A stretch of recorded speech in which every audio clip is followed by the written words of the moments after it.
नवरात्रि का उपवास और भूखी सास। सास ने पकड़ ली थी नवरात्रि के उपवास रखने की जिद। 9 माताओं के लिए 9 दिन व्रत रखूंगी।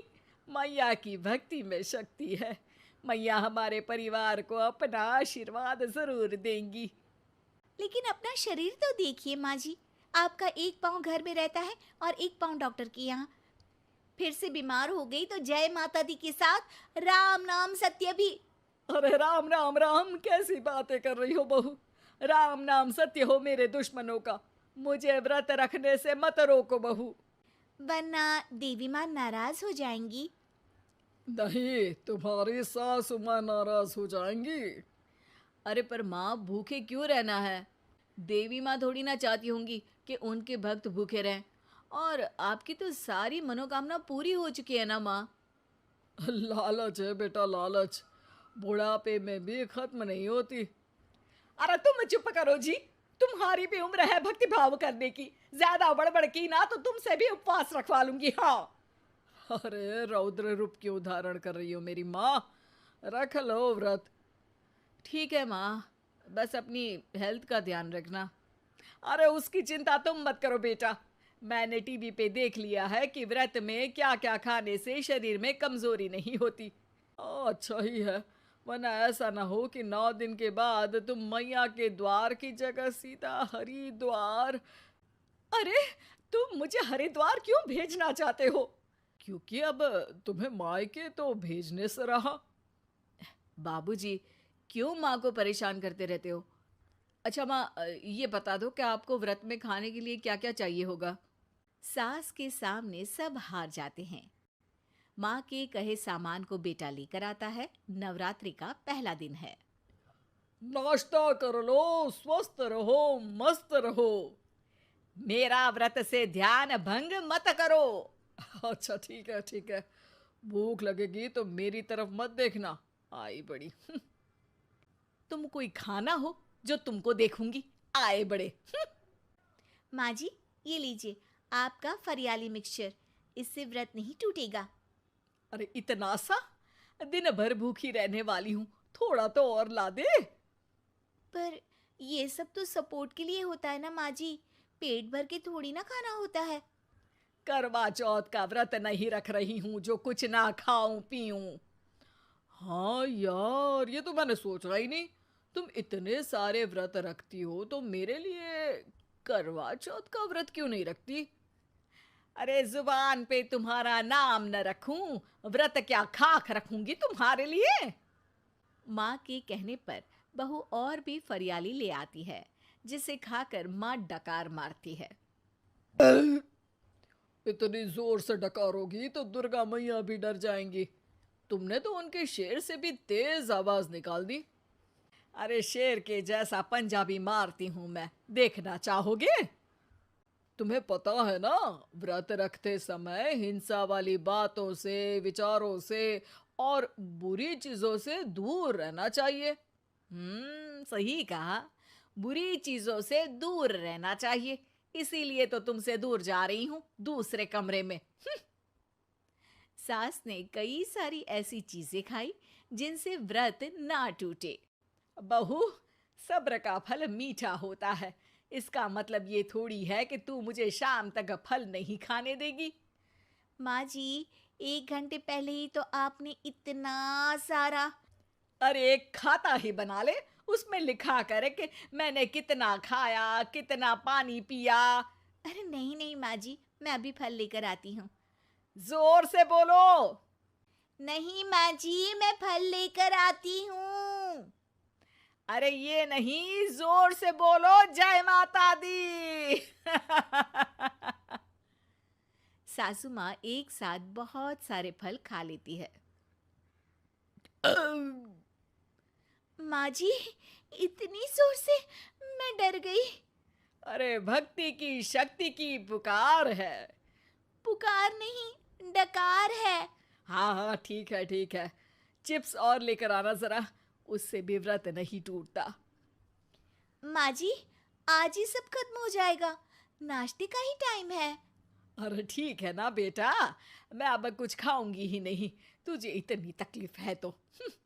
नहीं नहीं माँ जी, मेरा मतलब था कि उपवास में सिर्फ इतना खाना चाहिए जितना शरीर के लिए सही रहे। स्वाद के लिए खाने से तो अच्छा है कि उपवास ही मत रखो। माता जी की कृपा तो वैसे भी बनी ही रहती है।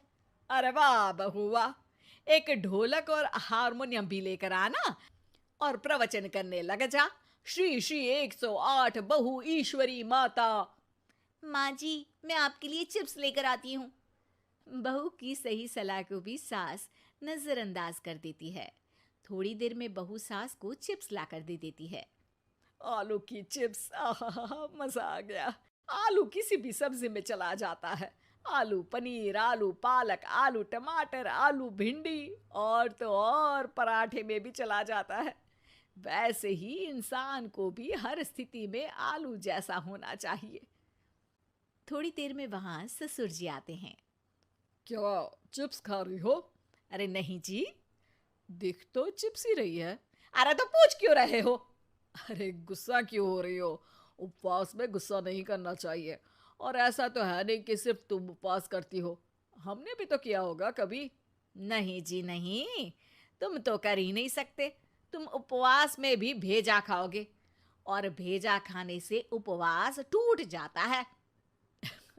अच्छा थोड़ी सी चिप्स मुझे दे दो, मन ललचा रहा है।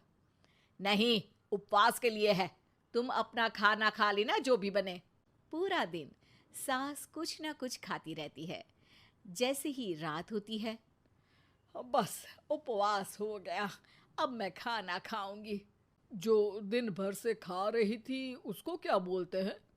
बाबूजी क्यों माँ को परेशान करते रहते हो? अरे लड़के, तेरी माँ दिन भर से इतना खा चुकी है कि देश में भूखमरी की समस्या इसी की वजह से बढ़ रही है। और खाने की दिक्कत नहीं है, कितना भी खाए लेकिन सेहत इधर उधर होती रहती है। कुछ ऊपर नीचे हो गया तो तेरी माँ खाने के बाद हाथ धोएगी और तू अपनी माँ से हाथ धो बैठेगा। अरे इत्तू सा तो खाया था, उपवास भी ना तोड़ू क्या? ठीक है, नहीं खा रही बस। अरे बहू तुम ही बताओ, ये इत्तू सा मतलब कितना खाया है इसने? ना जी ना, मैं कुछ नहीं बोलूंगी। खाना दे रहे हो या नहीं, या 9 दिन बिना जल के उपवास रख लूं? देने के लिए धमकी अच्छी है, सुनने में भी डरावनी लग रही है, पर जैसे तुम्हारी जुबान में स्वाद का खून लगा है ना, तुम भूखी नहीं रह पाओगी। मैं कसम खाती हूँ जी। अरे देखो, कसम भी खाओगी तुम। अरे कुछ और दे दो इसको खाने को। ये ले, दाल चावल खा ले बस। डॉक्टर भी कहते थे कि माँ को आए दिन पेट से जुड़ी समस्या रहती है। बस इसी के लिए घर वाले पहले उन्हें उपवास नहीं करने दे रहे थे, लेकिन जब उपवास करने दिया तो माँ ने इतना फरियाली खाया कि घर वालों की चिंता बढ़ा दी। और जैसा कि घर वालों को डर था, अगले दिन उनकी तबीयत खराब भी हो गई। डॉक्टर को बुलाना पड़ा। अरे जितनी बार आप बीमार होते हो उस हिसाब से तो मुझे एक क्लिनिक आपके घर में ही खोल लेना चाहिए। या फिर क्लिनिक में ही इनका एक अलग कमरा बनवा देते हैं डॉक्टर साहब। बाबूजी, पिताजी, मेरे जनक, क्यों हमेशा मजाक करते रहते हो? डॉक्टर साहब, माँ का पेट खराब है। क्या खाया था? जो मिला जो दिखा सब कुछ। अरे बस भी करो जी। बस तो तुमको करना था खाते वक्त। देखिए, खाना अच्छी बात है और उपवास भी आदमी को रखते रहना चाहिए, लेकिन तब जब शरीर लायक हो। पहले दिन ही बीमार हो गई तो 8 दिन कैसे होगा? आप व्रत मत रखो और खाने पीने पे ध्यान दो। मैं गोलियां दे रहा हूँ। आप भी कुछ खाने को ही दे रहे हो? हाँ, इससे जल्दी ठीक हो जाएंगी, समझ गई हैं आप? अब तो ठीक ही होना है ना मुझे। जोर से बोलो। जय माता दी। जय माता दी। जय माता दी। नई पड़ोसन। प्यार और दोस्ती के बीच का जो रिश्ता होता है ना, वैसा ही कुछ रिश्ता है शर्मा जी का अपनी पड़ोसन बबीता भाभी से। अरे सुनिए ना, कुछ पैसा देकर जाइएगा। मैं और पड़ोस की बबीता भाभी आज शॉपिंग में जाएंगे। बबीता भाभी का नाम सुनते ही शर्मा जी के कान खड़े हो जाते हैं। हाँ हाँ, क्यों नहीं। तुम तो ये क्रेडिट कार्ड ले जाओ, और हाँ, मैं ऑफिस जाते वक्त तुम दोनों को मॉल में भी छोड़ दूंगा।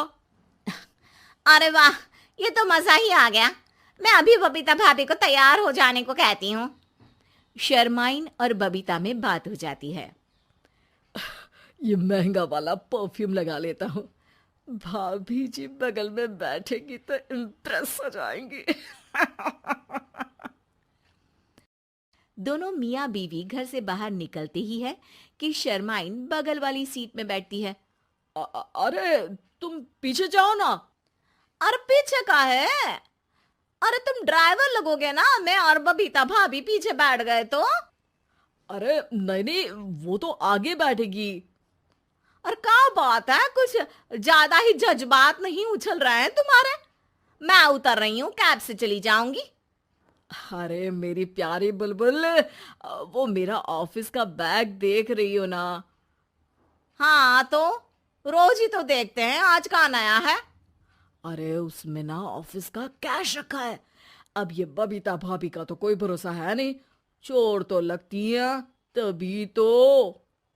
अरे कहाँ तभी तो? अरे कैसे चोर लगती है वो तुम्हें? कहाँ चुरा लिया उसने तुम्हारा? क्या बताऊं। मतलब कि अब पैसे गायब हो गए तो शर्मा शर्मी में कुछ बोल भी नहीं पाएंगे। तुम बैग पकड़कर पीछे बैठ जाओ, वो आगे बैठ जाएंगी। होता भी ऐसा ही कुछ है। बबीता जी बैठ जाती है शर्मा बाबू के बगल में। अब जो कार स्पीड ऑफिस जाने के लिए 70 होती थी, वो 40 में आकर अटक जाती है। अरे क्या बात है, आज तो आपकी कार चली नहीं रही है? बबीता जी जोर से सांस लेते हुए कहती हैं, ये कैसी प्यारी सी महक है।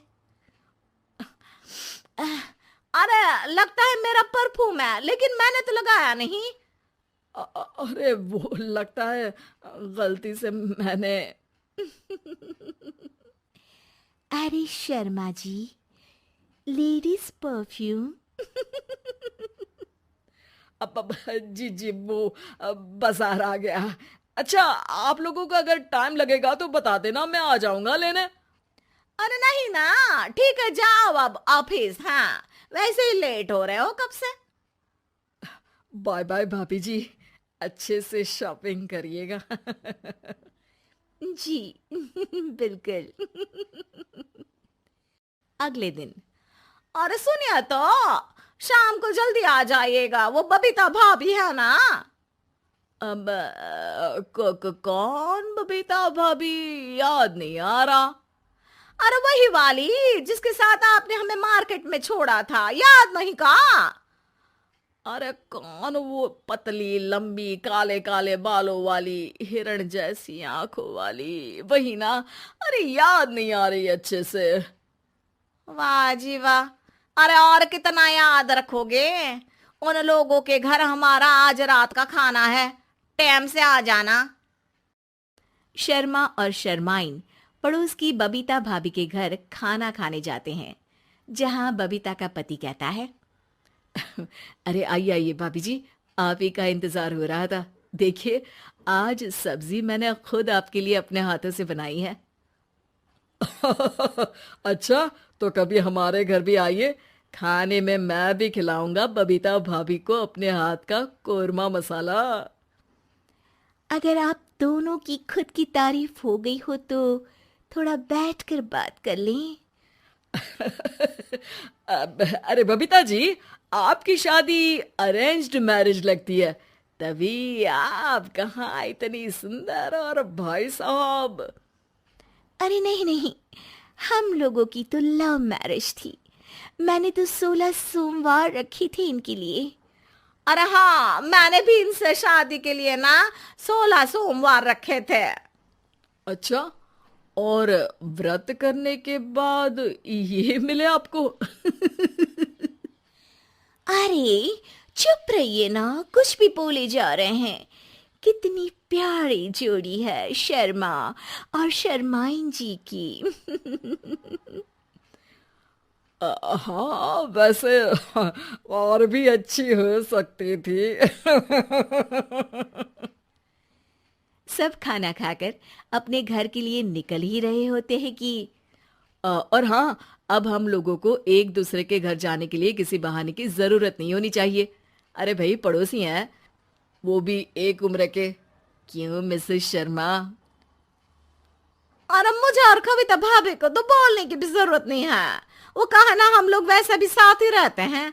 कभी वो सुबह मेरे घर में तो शाम को मैं उनके। एक दिन शर्मा जी ऑफिस से शाम को घर आने के बजाय बबीता जी के घर मिठाई का डिब्बा लेकर पहुंच जाते हैं। अरे भाभी जी, कहाँ हैं आप? अरे भाई साहब, आप? मुझे लग ही रहा था कि आप ही होंगे। जी भाभी जी, कनेक्शन इसी को तो बोलते हैं। वैसे ये लीजिए, मिठाई खाइए, मेरा प्रमोशन हो गया जी। आपने भाभी जी, यानी अपनी बीवी से शेयर कर ली ये बात और मिठाई दोनों? अरे नहीं नहीं नहीं भाभी, जैसे ही मेरा प्रमोशन हुआ, मिठाई लेकर सीधे आपके घर आया हूँ। लीजिए लीजिए, खा लीजिए। तभी पीछे से शर्माइन आकर खड़ी हो जाती है। अरे मिठाई का दौर खत्म हो गया हो तो घर चले का? शर्माइन को देखकर शर्मा सकपका सा जाता है। अब हाँ हाँ, चलो चलो। वो भाभी जी तो बोल रही थी कि जी शर्मा जी, इसीलिए मैं बोल रही थी कि मुझे लगा आप ही होंगे, क्योंकि आपकी वाइफ मेरे घर में थी, तो आपको तो ऑफिस से सीधा यहीं ही आना था ना। घर आकर शर्माइन शर्मा पर बरसती है। अरे देख रहे हैं हम, कुछ दिनों से आप बबीता जी पर कुछ ज्यादा ही मेहरबान हो रहे हैं। अरे वो तो तुम्हारी सहेली है, तो मैं थोड़ा भाव दे देता हूँ, वरना तो तुम जानती हो मैं तुम्हारे बिना किसी को देखता तक नहीं हूँ। हाँ हाँ, देख रहे हैं हम कि तुम किसे देखते हो और किसे नहीं। प्रमोशन हुआ, दिन में 4-4 बार फोन पर बात हुई, पर मुझे बताना जरूरी नहीं था, क्यों?